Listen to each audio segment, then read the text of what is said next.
పిచుక పెద్ద కథ. తెలుగు. ఒక చిన్న గ్రామం. ఆ గ్రామం అంచున పెద్ద మర్రి చెట్టు. ఆ చెట్టుపై చిన్న పిచుక కుటుంబం నివసించేది. ఆ పిచుక పేరు చిన్ని. పరిమాణంలో చిన్నది, కానీ ధైర్యంలో పెద్దది. ప్రతి ఉదయం చిన్ని ముందే లేచేది. గింజల కోసం పొలాల వైపు ఎగిరేది. మిగతా పిచుకలు ఇంత దూరం ఎందుకు అని అడిగితే చిన్ని ఒకటే చెప్పేది, కష్టపడకుండా బతకడం నేర్చుకుంటే రేపు ఆకలితోనే చస్తాం. ఒకరోజు గ్రామంలో కరువు వచ్చింది. చెరువులు ఎండిపోయాయి. పొలాల్లో గింజలు దొరకడం కష్టమైంది. చాలా పిచుకలు గ్రామం వదిలి వెళ్ళిపోయాయి. కాని చిన్ని మాత్రం నిలబడింది. ఇక్కడే మార్గం వెతుక్కుంటాం అంది. చిన్ని రోజూ గ్రామం చుట్టూ తిరిగి గమనించింది. మనుషులు ఇళ్ల ముందు బియ్యం కడిగే చోట చిన్న చిన్న గింజలు పడుతున్నాయి. అదే తన అవకాశం అని అర్థం చేసుకుంది. తన కుటుంబానికే కాకుండా మిగతా పిచుకలకు విషయానికి చెప్పింది. మొదట అవి నవ్వాయి. ఇంత చిన్న పిచుక మనకు ఏం నేర్పుతుంది అని అనుకున్నాయి. కాని ఆకలి మాట వినదు. చిన్ని చూపిన దారిలో వెళ్ళాయి. క్రమంగా అన్నీ బతికాయి. కొద్ది రోజుల తర్వాత భారీ వర్షం పడింది. మర్రిచెట్టు కింద నీరు చేరింది. పిచుకల గూళ్లు కూలిపోయే ప్రమాదం వచ్చింది. భయంతో పిచుకలు గగ్గోలు పెట్టాయి. చిన్ని మాత్రం ఆగలేదు.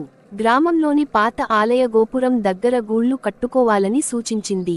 అది ఎత్తులో ఉంది, సురక్షితం. అన్నీ చిన్ని మాట విన్నాయి. ఆ రోజు నుంచి చిన్ని గ్రామంలో ఒక కథ అయింది. పెద్దది కాబట్టి కాదు, ఆలోచించగలిగింది కాబట్టి. గ్రామ పెద్దలు పిల్లలకు ఈ కథ చెప్పేవారు, బలం శరీరంలో కాదు, బుద్ధిలో ఉంటుంది. పరిమాణం కాదు, ప్రయత్నమే గొప్పది. చిన్ని మాత్రం ఇప్పటికీ అదే చెట్టుపై కూర్చుని పాడుతుంది. ఎందుకంటే అది తెలిసింది, బతకడం అంటే భయపడటమాలయ గోపురంలో గూళ్లు కట్టుకున్నాక పిచుకలు సురక్షితంగా ఉన్నాయని అనుకున్నాయి. కాని చిన్నీకి మాత్రం మనసు ప్రశాంతంగా లేదు. ప్రకృతి ఒక్కసారి పరీక్షిస్తే ఆగదు అని తెలుసు. కొన్ని రోజులకు గ్రామంలో కొత్త సమస్య వచ్చింది. చుట్టుపక్కల చెట్లు నరికివేయడంతో పిచుకలకు గింజలు తగ్గిపోయాయి. పిల్ల పిచుకలు ఆకలితో అరవడం మొదలెట్టాయి. పిచుకలు మళ్లీ భయపడ్డాయి. ఇంత కష్టమైతే ఎక్కడికైనా వెళ్ళిపోదాం అన్నాయి కొన్ని. చిన్ని గట్టిగా చెప్పింది, ప్రతి సమస్యకి పారిపోవడం సమాధానం కాదు. ఇక్కడే పరిష్కారం ఉంది. చిన్ని గమనించింది, గ్రామంలో పాఠశాల ఉంది. మధ్యాహ్న భోజనం సమయంలో పిల్లలు అన్నం తింటూ చాలా బియ్యం వృధా చేస్తున్నారు.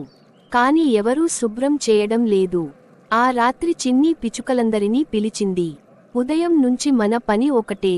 శబ్దం కాదు, గందరగోళం కాదు, క్రమం, ఓర్పు. అన్నీ అర్థం చేసుకున్నాయి. తర్వాతి రోజు పిచుకలు పాఠశాల ప్రాంగణంలో చక్కగా గుంపులుగా దిగాయి. పిల్లలకు భయం కాకుండా ఆశ్చర్యంగా అనిపించేలా నెమ్మదిగా గింజలు ఎత్తుకున్నాయి. పిల్లలు ఆనందపడ్డారు. ఉపాధ్యాయులు గమనించారు. పిచుకల కోసం ఒక మూలలో గింజలు వేయండి అని చెప్పడం మొదలెట్టారు. అలా రోజూ కొద్దిగా ఆహారం దొరకడం మొదలైంది. కాని అసలైన పరీక్ష ఇంకొకటి. గ్రామంలో ఒక పిల్లి వచ్చింది. గోపురం చుట్టూ తిరుగుతూ పిచుకలను వేటాడుతోంది. భయం మళ్లీ మొదలైంది. చిన్ని వెంటనే నిర్ణయం తీసుకుంది. పగలు కాదు, రాత్రి గూళ్ల మార్పు. ఒక చోట కాదు, 3 చోట్ల. అన్నీ ఒకేసారి కాదు, విడివిడిగా. పిల్లికి అవకాశమే ఇవ్వలేదు. కొన్ని రోజుల్లో పిల్లి అక్కడి నుంచి వెళ్ళిపోయింది.